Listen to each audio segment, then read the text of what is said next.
that some of you have already heard. It does not work. Okay. But I can also talk very loudly, and I'm used to teach for a lot of students. So my name is Dirk, and I do the mathematical students. In mathematical intelligence, Osmo already talked to you about it. By the way, Slavik, I have to apologize. I have your tie here, the Serbian tie, but I was advised not to wear it because the colors do not seem to fit. But I'm keeping it anyway because it brings good luck. So you can bring it to the swimming pool. Well, there are okay. So I keep it anyway. So this Serbian tie. So I also write for EOS magazine, and I teach in the Faculty of Architecture in Brussels, Ghent. Actually, you can see that I am very cautious because if I hit this button here, Belgium can disappear or it can remain. This is to prepare the future if ever Flanders becomes independent or not. Okay. Introduction. Normally in the introduction I start with a joke, and I was advised not to do that, but I'll do it anyway. Two foci of an ellipse, focus, plural, foci. Two foci of an ellipse meet a hyperbola. They say to the hyperbola, "Oh, what happened? Did you divorce?" No? I'll try again. Two foci of an ellipse meet a parabola, and say the two foci of the ellipse to the focus of the parabola, "Oh, what happened? Did your husband pass away?" Okay. Introduction. This is a spherical cat. This is an Euclidean cat, because it's flat. This is a hyperbolic cat. For a spherical cat, you can put the cat in a house here with a polyhedron.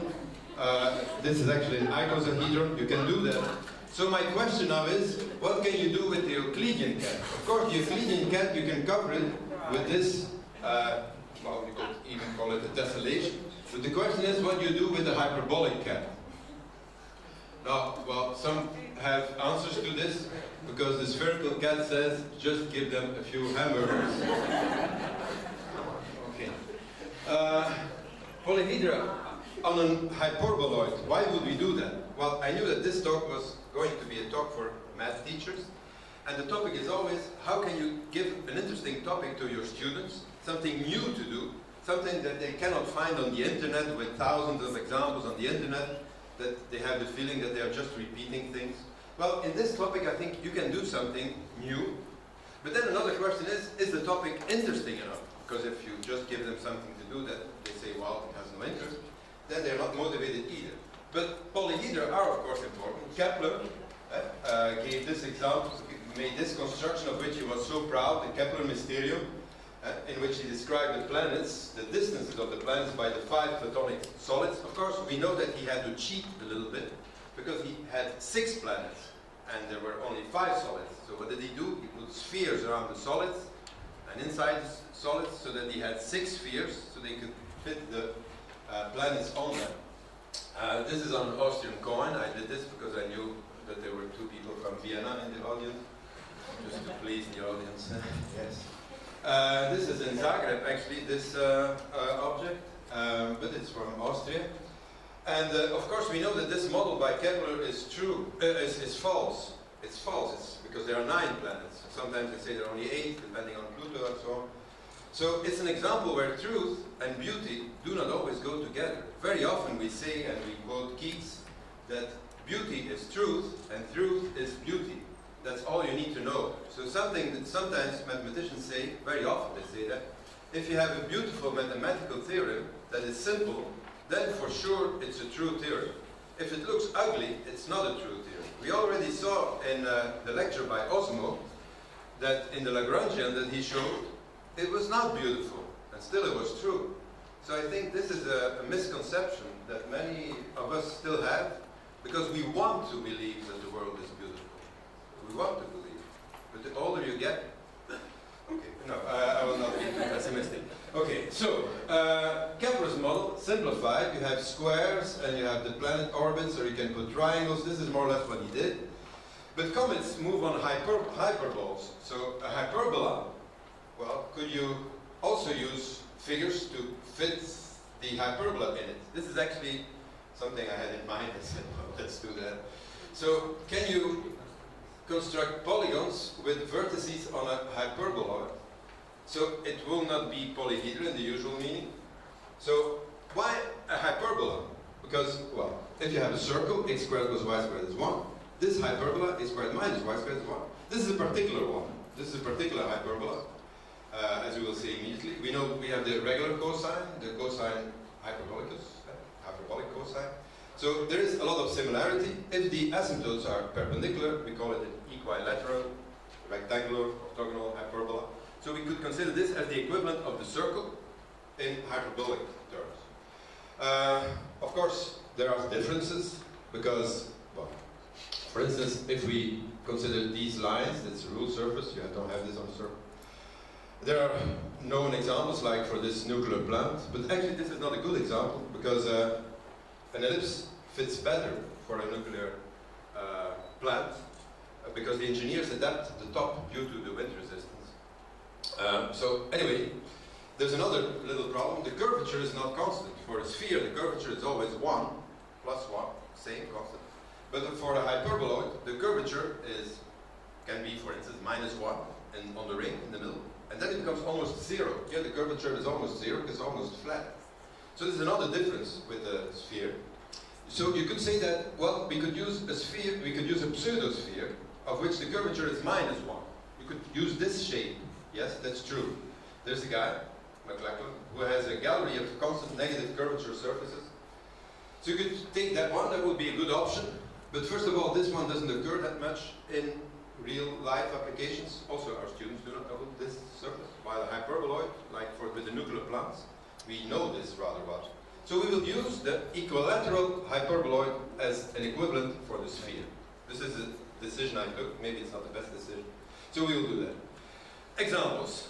On the internet you will find 2 examples. Only 2 examples. And they look very similar. This is one of the 2 examples on a site by Robert Dawson. And he considers this pentagrammic crossed antiprism. So you have here a pentagonal star and there another pentagonal star. I know that in Serbia you know this pentagonal star very well from the soccer team. I'm doing my best. Normally in other countries I say that people know this pentagrammic star from the Gothic people, you know, the dark people. I used to be a Gothic person myself. I have a dark lens suit.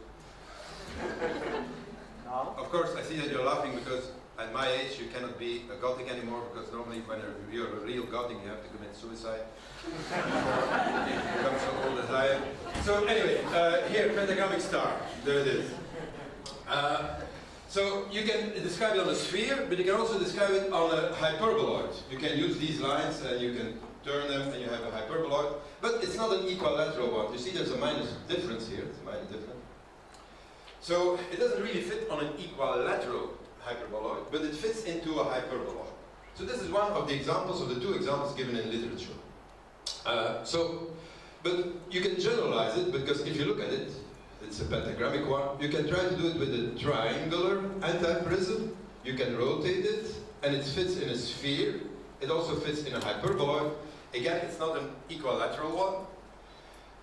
Some people are surprised by this expression in triangular antiprism. So it's a triangle and another triangle. You turn it.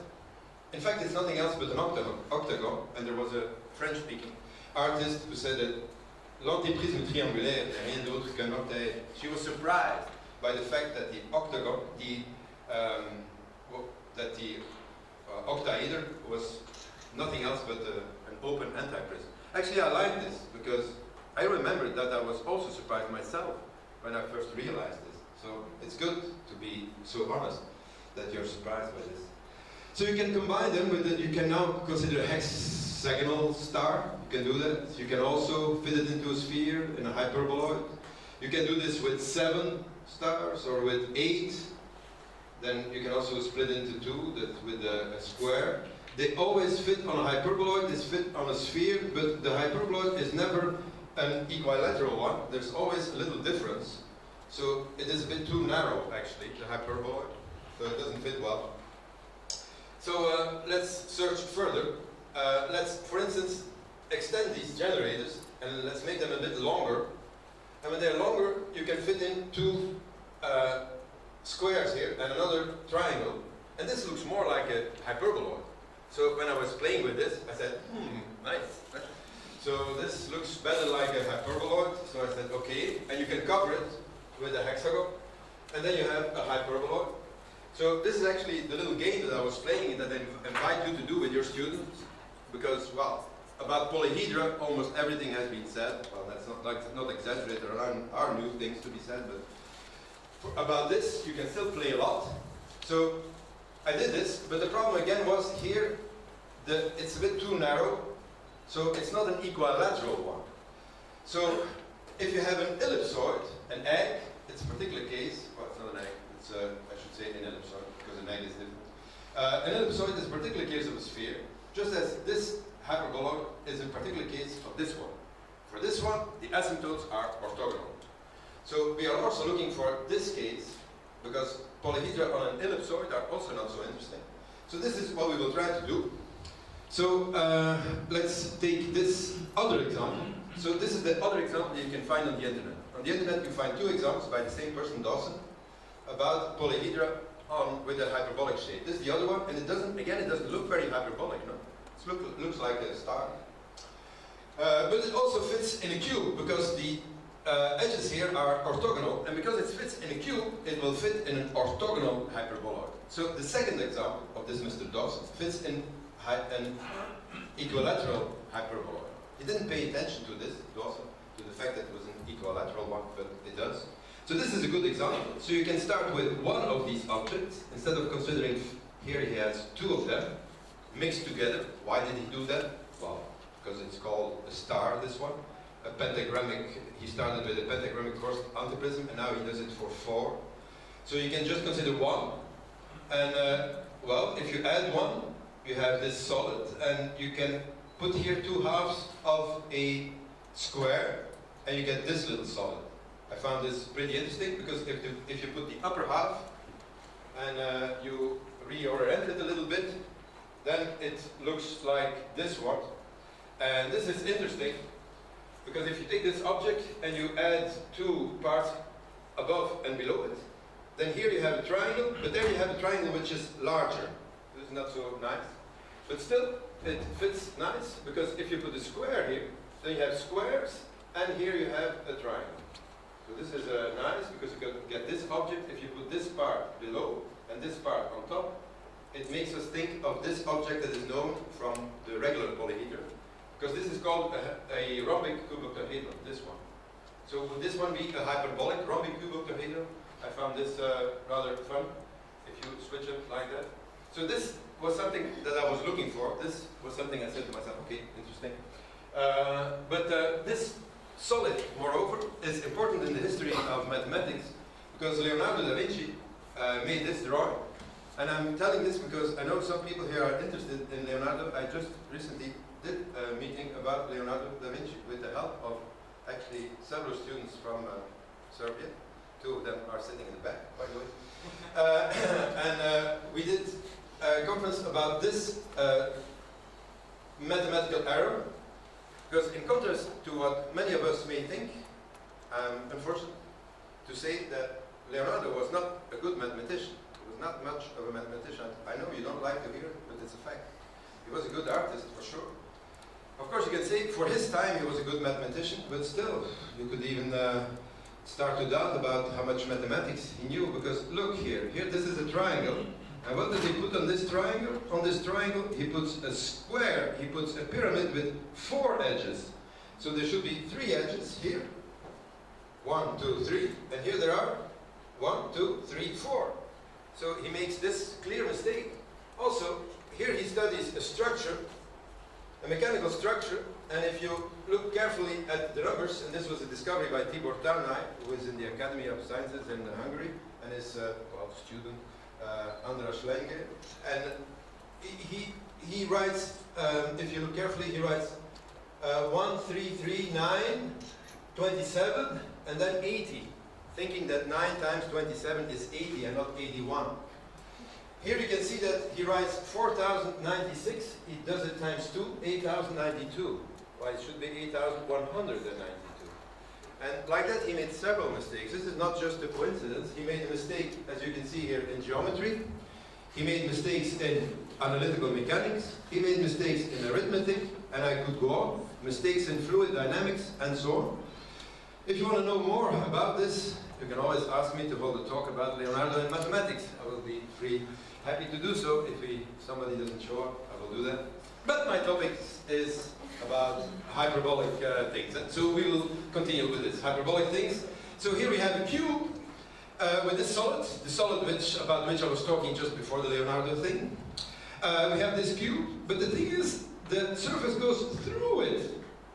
And then some people may say, well, that's not good, because you wanted them to be on the hyperboloid.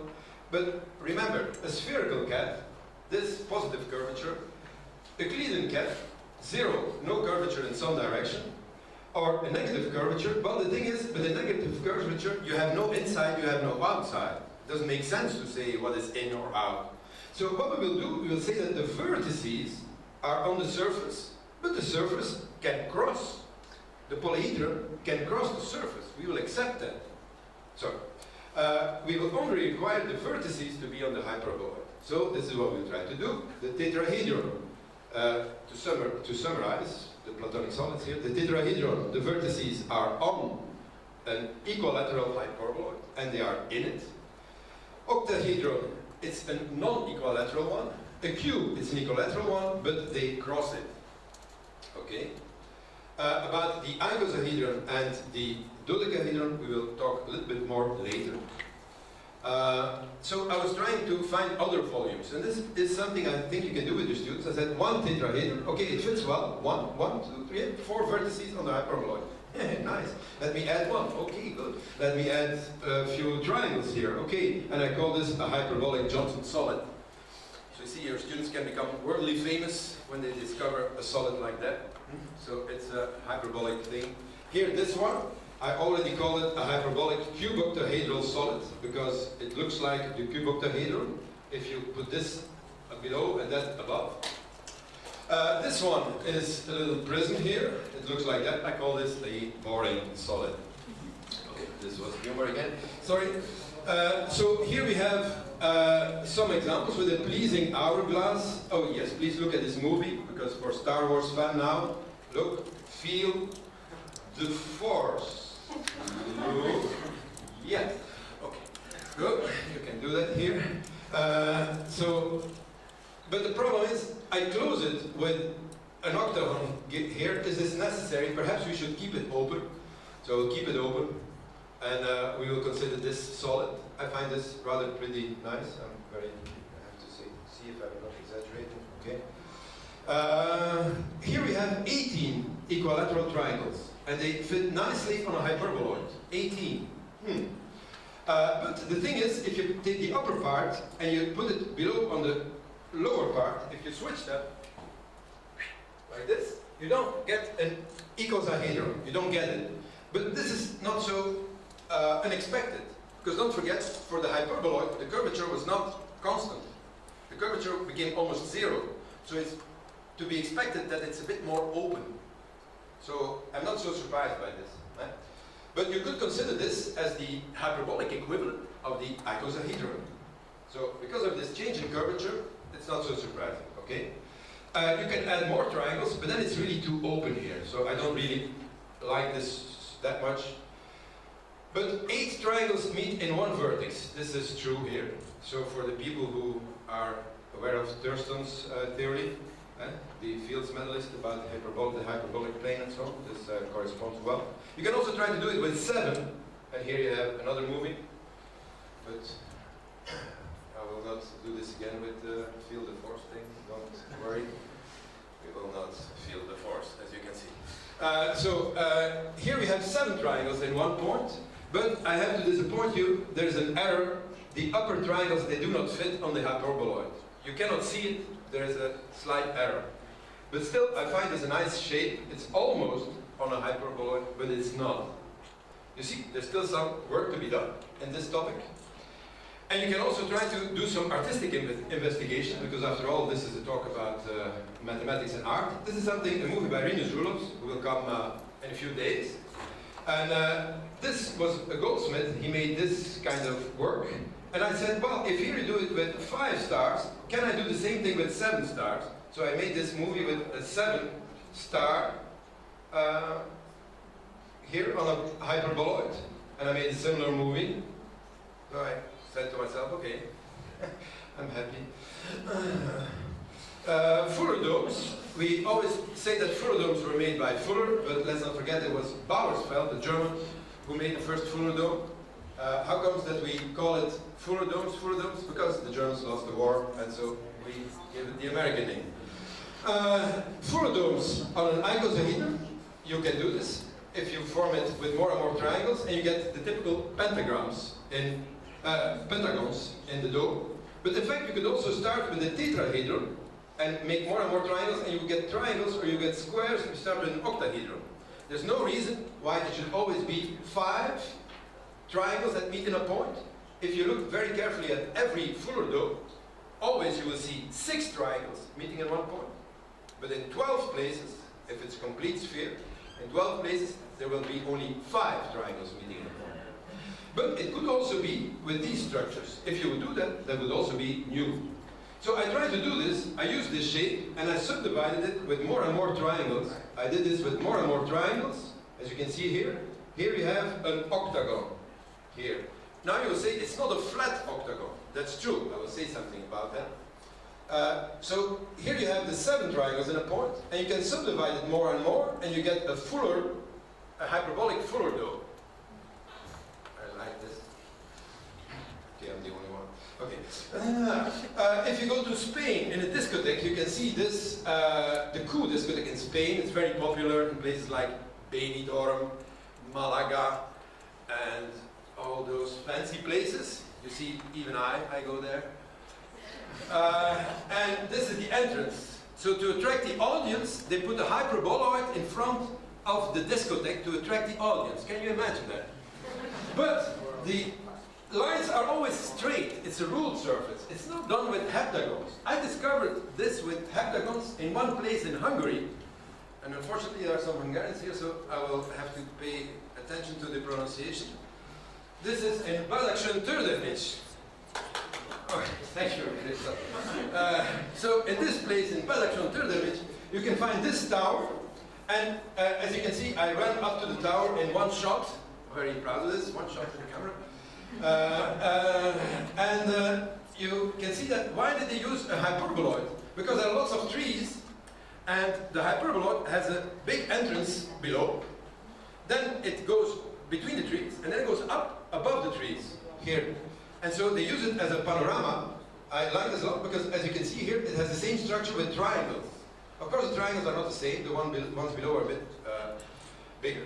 But now they have a problem because the trees are grown so high that they cannot see over the trees anymore. And it's a park, so they cannot cut the trees. But since they didn't construct it as in Spain, with ruled surfaces, since they constructed it with triangles, they have decided just to put another row of triangles upon it. So, clever, if you ask me. Okay. More art, yes. So normally, if I do this for an American audience, I have to explain that soccer is a Spanish art form, because they don't know what soccer is and so, football.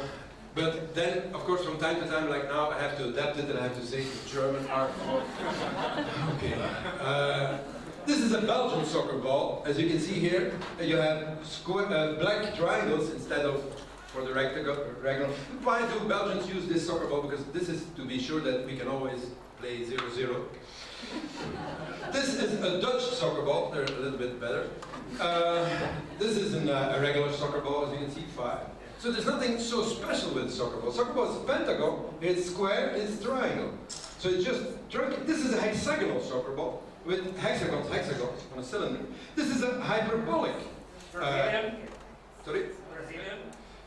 Well, maybe Argentinian for Messi, maybe he can fly with it. This is an octagonal one. And, well, these soccer balls may be interesting. You can also weave, try to do some weaving. Normally you don't need the paper clips. And without paper clips, they hold together. This is for a sphere, this is for a cylinder. Here you have hexagons, and here you have heptagons. Here you have heptagons. 7 side. This is a 5-3-5 tessellation. Let's see, 5-3-5-3. Okay, this is correct. This is if you project it on a plane, then you have this representation. But in the spherical case, this is well known. Everyone says, oh yes, we know this. Okay, yes, we know. Why does he show this?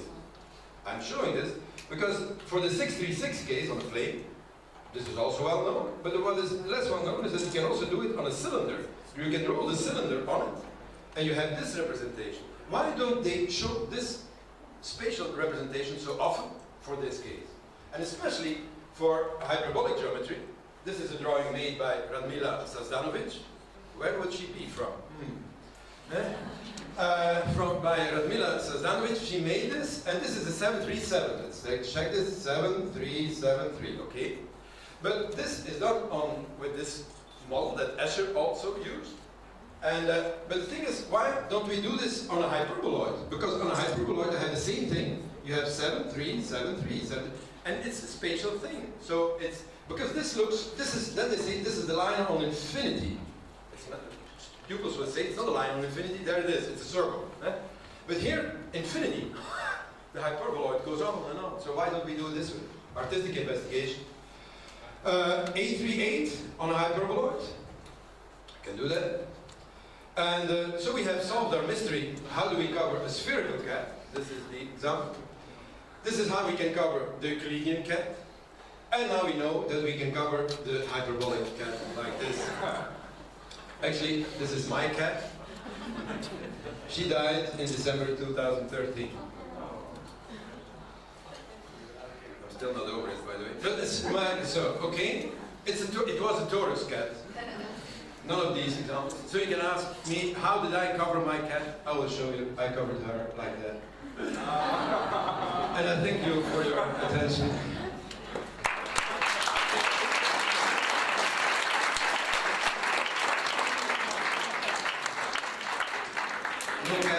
No cats were harmed during the preparation of this PowerPoint.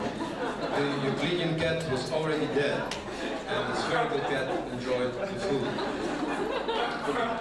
Since I have some more time, I can add one thing about the workshops. Because normally I ask, are there any questions?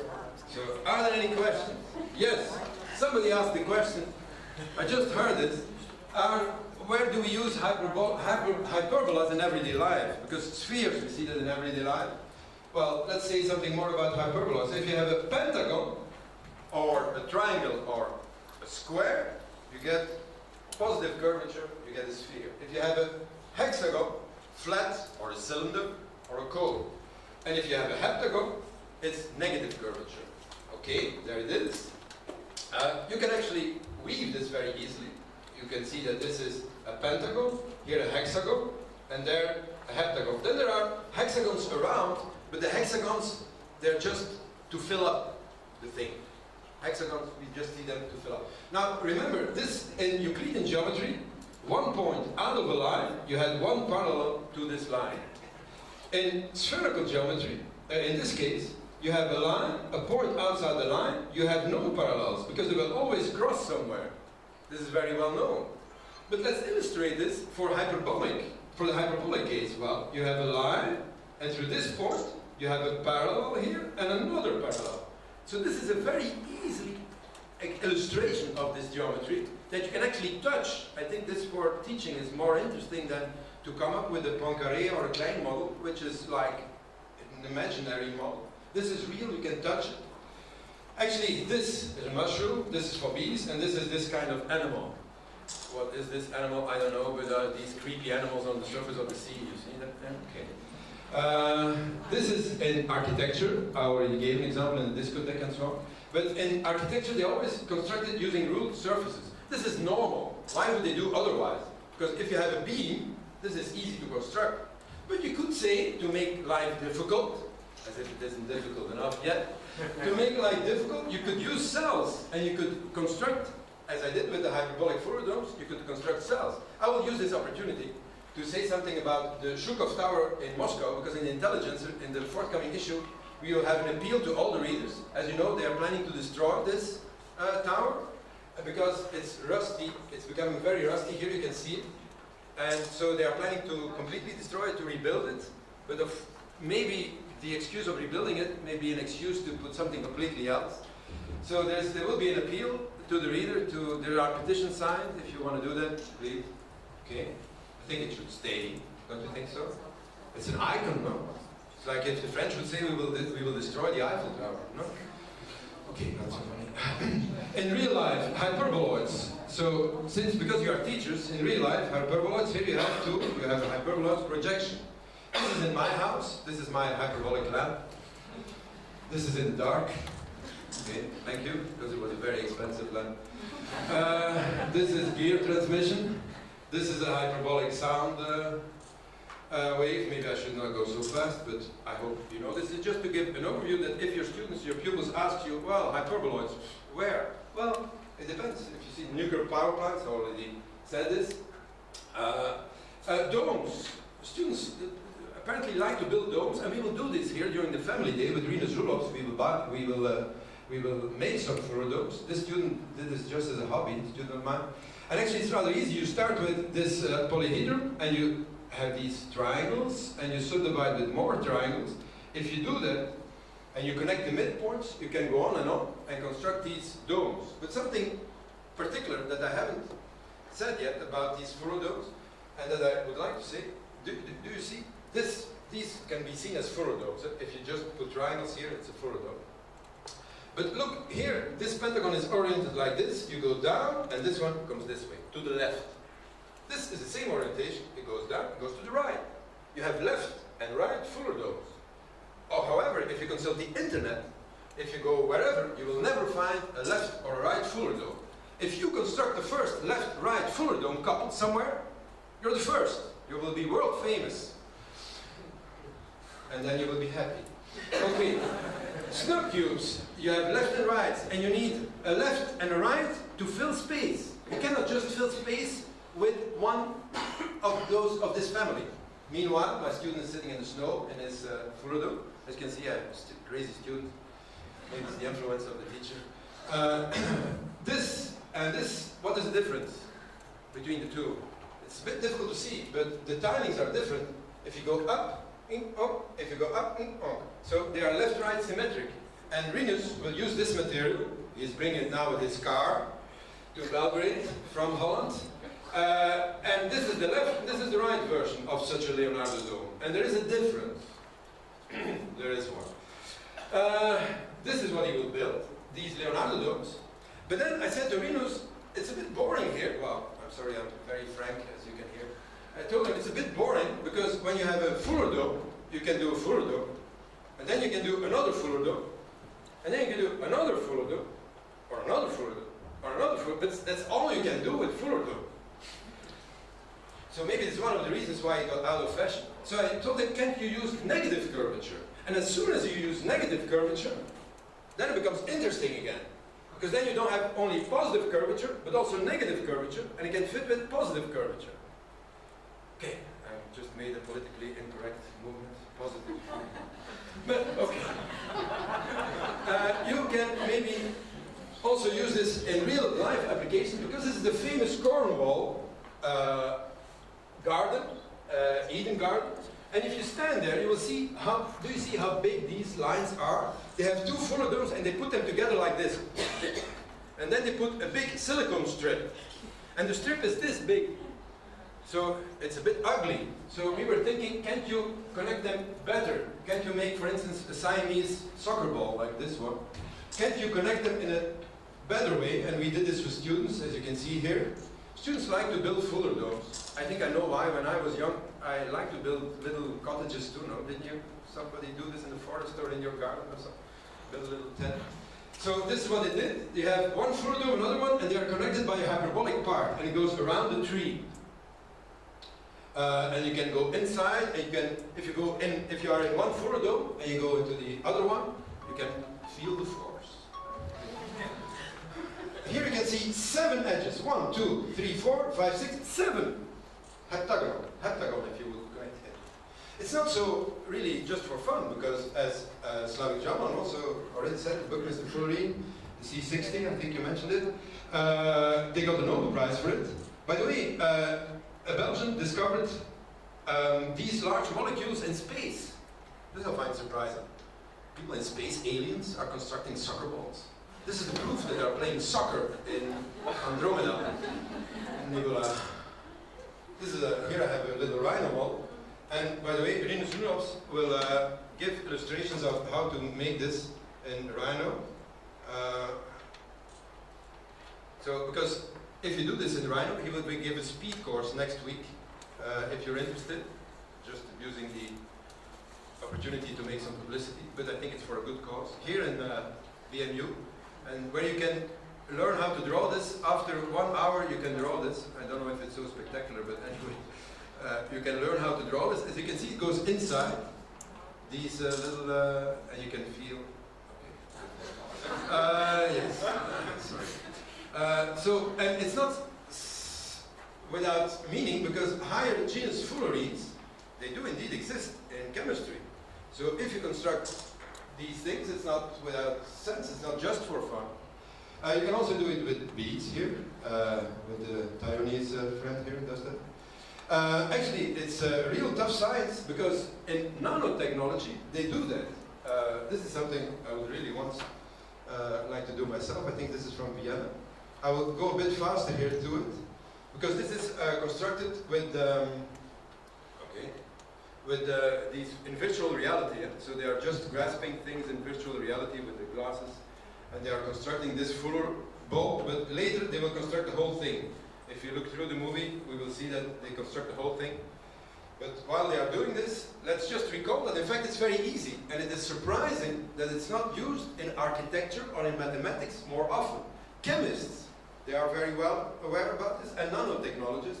But for other people, many mathematicians, if you say a pentagon here for the positive curvature, hexagons for the cylinder, which is zero curvature, and heptagons for the negative curvature, well, it's not more difficult than that to construct things with cells. And still you don't see this in architecture. Well, in architecture it would be nice to do this, because cells are nothing else but tiles. No? You could do it with tiles. So there you see now how they start to construct the heptagon part. Okay, I will go through this faster. Okay. And you see here, he gets this sausage, and he will put another sphere at the other end of the sausage. Okay. Yes. That must be fun, no? To make polyhedra in virtual reality. Maybe it's something for the Dragon's project in Niche, where he wants top technology. Okay. Some people do it knitting, and we have 2 people here from Vienna. Where are they? They are normally knitting during the talks.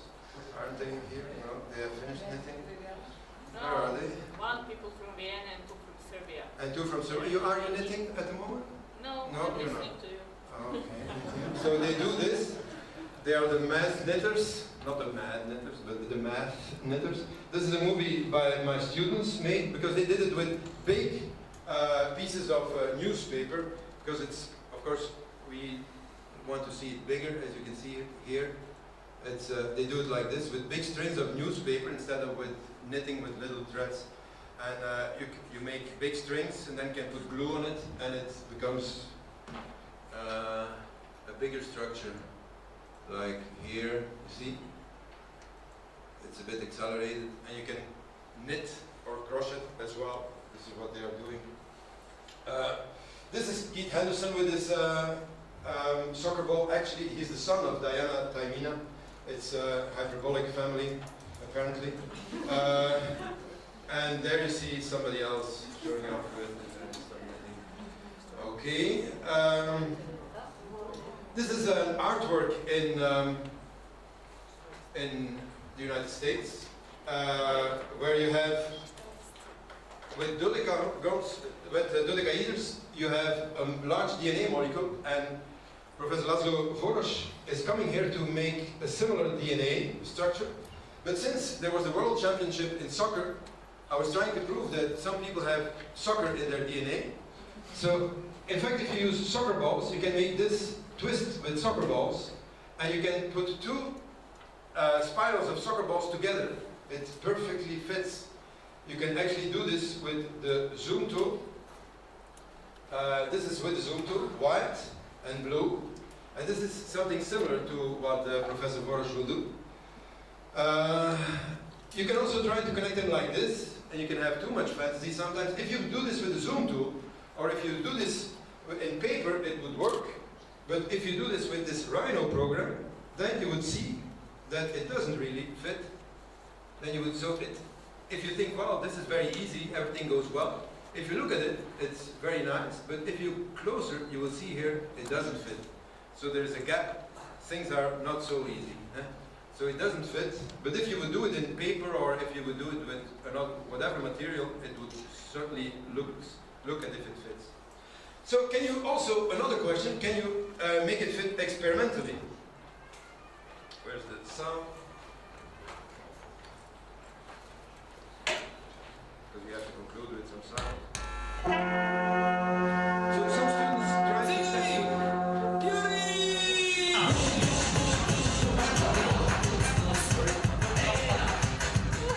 Okay. So what we wanted to do, we wanted to test by experiment if you have a sphere that these cells have a pentagonal structure or not automatically. So what did my students do? And you can see that the teaching was still going on. They filled a lot of balloons with water. And what happened?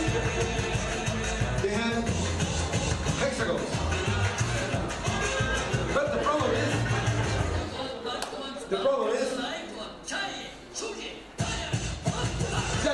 is that they couldn't find the pentagons. So they did some further research, and they said maybe it's because of the gravity.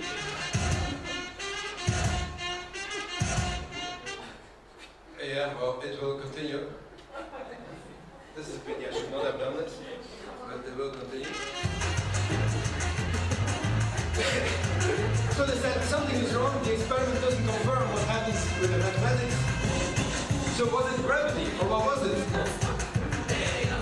If you do the test for hexagons, then it works. Because you can see if you do this with soap, it works. So they construct a little bit more. They try to take off the gravity effect.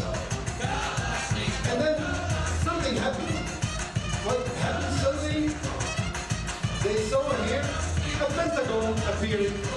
So it does work, but you have to cheat a little bit. But it is true.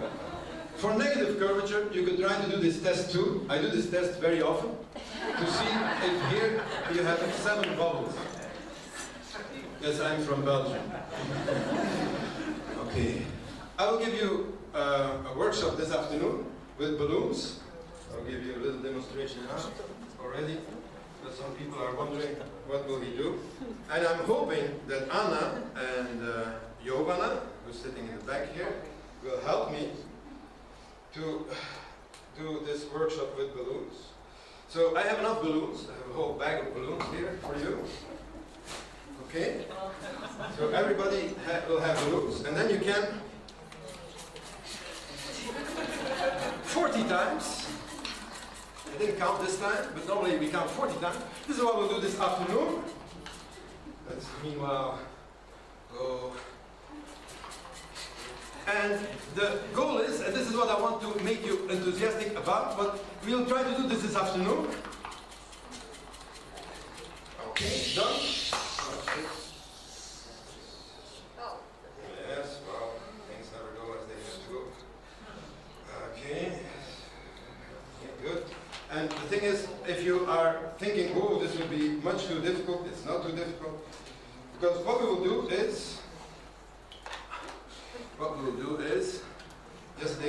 street artist in the Kalamegdan with giraffes and so on. Maybe we should invite him. So what we will do, we divide it in 3 parts, and we will have a triangle. And with these triangles, we will make this structure. And what I would like to do is, maybe, with the help of all of you, we will test this afternoon, to break the world record. The world record is now about something like 2,000 balloons. And the world record is now in the US on the name of these Americans. But maybe we can bring the world record of balloon structure to Belgrade. We will do a test this afternoon to see how fast it goes. There are some problems though. Some people try to do it like this, but I think maybe if we could build the balloon structure just under the office of Dragan, then we can put a wire to keep it, to hang it on the office of Dragan. We will have to ask his authorization. But I don't know. I'm not sure that we will do it on Saturday. First I will feel your reactions. 2,000 balloons, a little bit more. How much exactly, Anna or Giovanna? 2,000? You have the exact number, no? 2,140? 2,148 balloons. So we are about 20 people. So that's how much? 100 balloons per person. Would that be okay? You have seen that I could fold 1 balloon in some seconds. Okay, I overdid it already. So if you are willing to help, you just tell me if we would do it. But it would be nice, no? Then we would be on CNN. Serbia builds the biggest Sierpinski balloon and beats the Americans. Thank you for your attention.